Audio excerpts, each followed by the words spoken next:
الحمد لله رب العالمين حمدا يوافي نعمه يكافئ مزيده يا ربنا لك الحمد كما ينبغي لجلال وجهك ولعظيم سلطانك اللهم لا نحصي ثناء أنت كما أثنيت على نفسك أشهد أن لا إله إلا الله وحده لا شريك له وأشهد أن سيدنا محمدا عبده ورسوله لا نبي ولا رسول بعده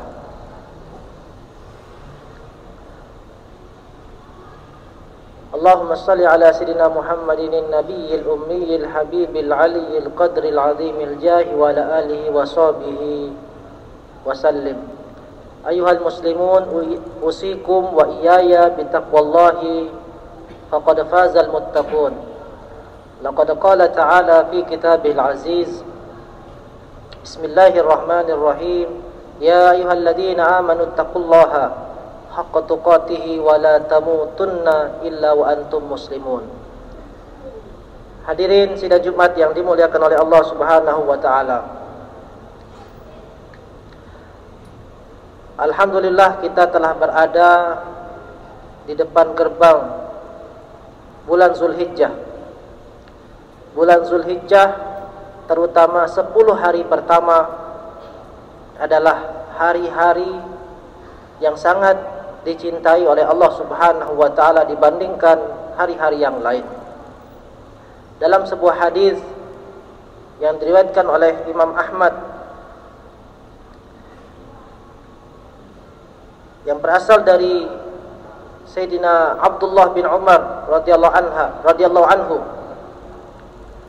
bahwasanya Rasulullah SAW pernah bersabda, "Ma min ayyamin a'zamu wa ahabbu ila Allahi al-amala fihinna min hadhil ayyam al-ashr."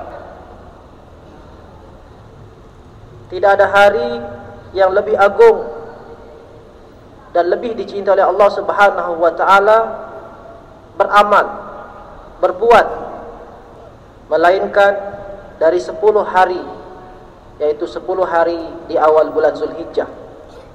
Faksiru fihinna minat tahlil wat takbir wat tahmid. Maka perbanyaklah membaca la ilaha illallah, membaca Allahu akbar, membaca hamdalah pada 10 hari di awal bulan Zulhijjah tersebut. Hadirin sidang Jumat yang dimuliakan Allah Subhanahu wa taala,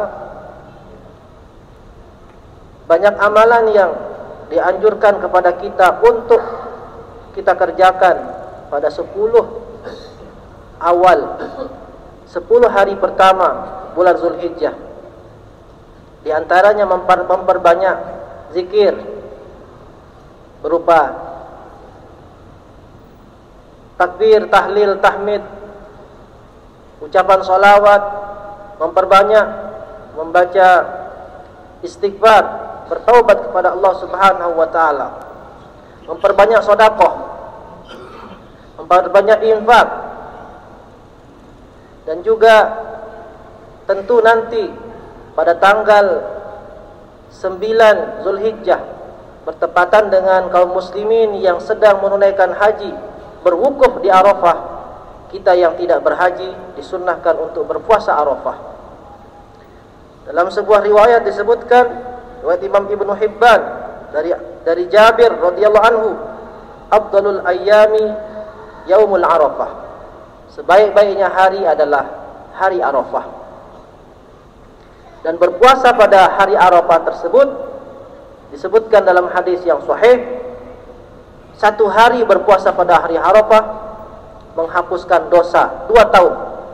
Dosa yang telah lalu, 1 tahun yang telah lewat, dan 1 tahun yang akan datang. Hadirin sidang Jumat yang dimuliakan Allah Subhanahu wa taala, satu lagi amalan yang dianjurkan bagi kita untuk mengerjakannya adalah berkurban. Tentu kurban ini dilaksanakan setelah kita menunaikan salat Idul Adha berjamaah di tempat masing-masing. Maka hadirin yang dimuliakan Allah Subhanahu wa taala, 10 hari pertama bulan Zulhijjah ini berbeda dengan hari-hari yang lain. Timbul pertanyaan, hadirin yang dimuliakan Allah, bagaimana dengan 10 malam terakhir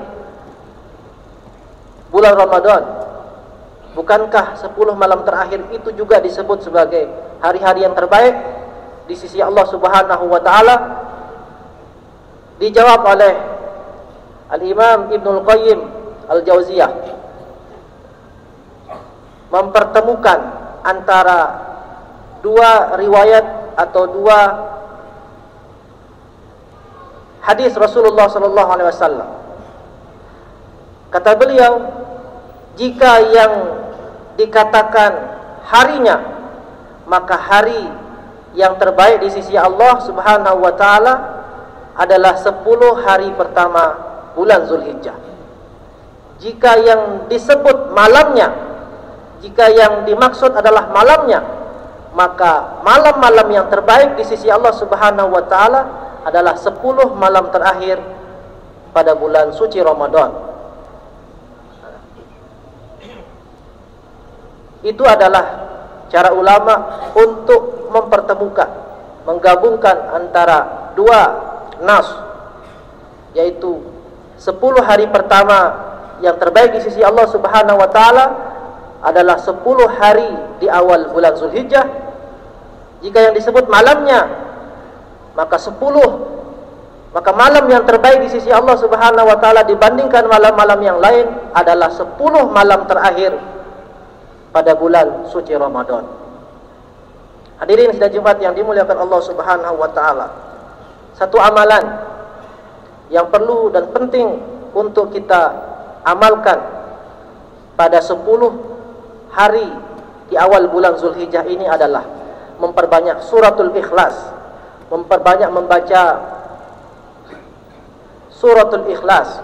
Bismillahirrahmanirrahim. Qul huwallahu ahad, Allahus samad, lam yalid wa lam yulad wa lam yakul lahu kufuwan ahad. Sebelum kami menyampaikan beberapa hadis tentang keutamaan suratul Ikhlas tersebut, mengapa suratul Ikhlas Qul huwallahu ahad ini disebut suratul Ikhlas? Padahal tidak ada, kalau kita perhatikan, kalau kita baca, kalau kita amati, berkali-kali kita baca, tidak akan ada kata Al-Ikhlas dalam ayat-ayatnya. Berbeda dengan surat yang lain, Al-Falaq, An-Nas, Al-Buruj, Al-A'la, dan lain sebagainya. Jawabannya, kata ulama, menurut Imam Al-Qatadah, kenapa Al-Ikhlas ini disebut Al-Ikhlas? Karena surat ini khusus menyebut sifat-sifat Allah Subhanahu wa taala, tidak menyebut urusan dunia, bahkan urusan akhirat sedikit pun tidak disebut. Hanya menyebut khusus. Al-Ikhlas di sana berarti khusus sifat-sifat Allah Subhanahu wa taala. Tidak menyebut sedikit pun urusan dunia ataupun urusan akhirat sedikit pun. Yang kedua, kata ulama, disebut suratul Ikhlas karena barang siapa yang membacanya, dia akan takhallus, dia akan terbebas dari fitnah kubur, dari sakaratul maut yang sulit, terbebas dari goncangan di dalam kubur, dan terbebas dari goncangan pada hari kiamat. Itu kata ulama. Dan beberapa alasan-alasan yang tentu tidak bisa kami sebutkan keseluruhannya. Hadirin yang dimuliakan Allah Subhanahu wa taala, dalam sebuah hadis baginda Rasulullah sallallahu alaihi wasallam menyebutkan, riwayat Imam At-Tabrani dan Imam Ad-Darimi, man qara'a qul huwallahu ahad 11 marrat bunya lahu qasrun fil jannah. Barang siapa membaca qul huwallahu ahad 11 kali, dia akan dibuatkan istana di surga. Wa man qara'aha 20 marrah bunya lahu qasrani fil jannah. Siapa yang membacanya 20 kali akan dibuatkan 2 istana di surga. Wa man qara'aha 30 marrah bunya lahu salah satu kusurin fil jannah. Siapa yang membacanya 30 kali akan dibangunkan 3 istana di surga. Mungkin kita heran, sebanyak itu dan segampang itu kita punya atau dibuatkan istana di sorga hanya dengan membaca sekian kali. Sebelum kita heran, Sayyidina Umar ibn Khattab sudah heran terlebih dahulu pada waktu mendengar hadis ini. Beliau berkata kepada Rasulullah, "Idzan la taksuranna qusuruna ya Rasulullah." Berarti sangat banyak kita punya istana ya Rasulullah. Segampang itu kita punya istana ya Rasulullah.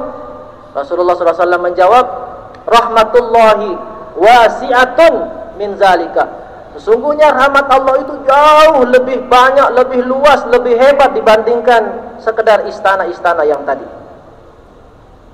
Ini bagi yang membaca suratul Ikhlas. 11 kali 1 istana, 20 kali 2 istana, 30 kali dan seterusnya. Terutama kalau kita membaca pada 10 hari pertama bulan Zulhijjah.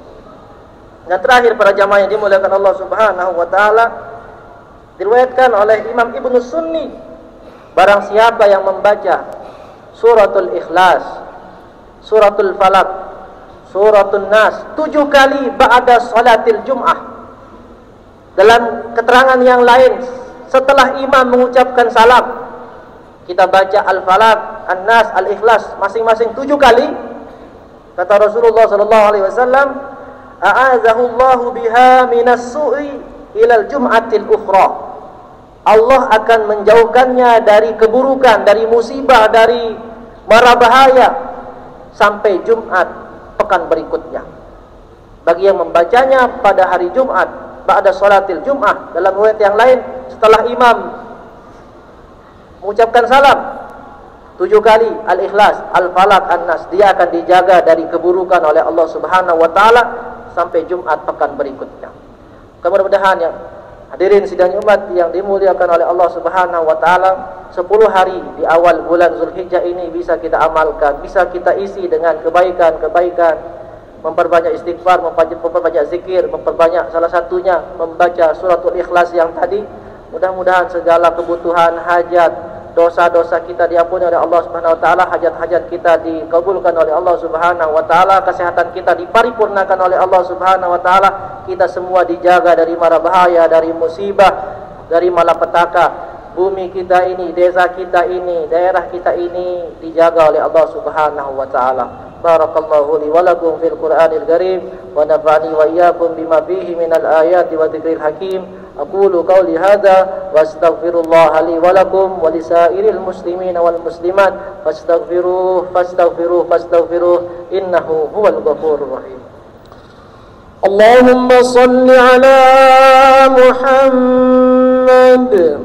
Allahumma salli ala sayyidina Muhammad. اللهم صل على سيدنا ونبينا وحبيبنا وشفيعنا ومولانا مصطفى محمد.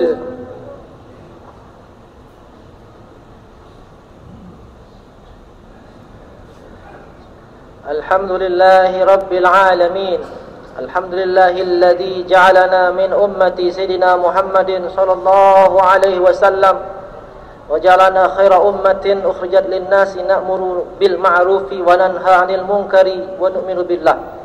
أشهد أن لا إله إلا الله وحده لا شريك له وأشهد أن سيدنا محمدا عبده ورسوله لا نبي ولا رسول بعده. اللهم صل على سيدنا محمد الفاتح لما أغلق والخاتم لما سبق ناصر الحق بالحق والهادي إلى صراطك المستقيم وعلى آله حق قدره ومقداره العظيم. قال الله تعالى في كتابه العزيز: أعوذ بالله من الشيطان الرجيم. يا أيها الذين آمنوا اتقوا الله ولتنظر نفس ما قدمت لغد واتقوا الله إن الله خبير بما تعملون. وقال أيضا: إن الله وملائكته يصلون على النبي يا أيها الذين آمنوا صلوا عليه وسلموا تسليما. اللهم صل وسلم وبارك عليه. اللهم اغفر للمسلمين والمسلمات والمؤمنين والمؤمنات الأحياء منهم والأموات. اللهم إنا نسألك رضاك والجنة ونعوذ بك من سخطك والنار. اللهم أحسن عاقبتنا في الأمور كلها وأجرنا من خزي الدنيا وعذاب الآخرة. اللهم أعز الإسلام والمسلمين. اللهم انصر إخواننا المجاهدين في فلسطين. اللهم انصر إخواننا المستضعفين في فلسطين. اللهم انصر إخواننا المظلومين في فلسطين وانصرهم على بني إسرائيل الغاصبين المحتلين المغضوب عليهم يا رب العالمين. ربنا تقبل منا إنك أنت السميع العليم وتب علينا إنك أنت التواب الرحيم. ربنا آتنا في الدنيا حسنة وفي الآخرة حسنة وقنا عذاب النار وادخلنا الجنة مع الأبرار يا عزيز يا غفار يا رب العالمين. وصلى الله وسلم على سيدنا محمد وعلى آله وصحبه أجمعين.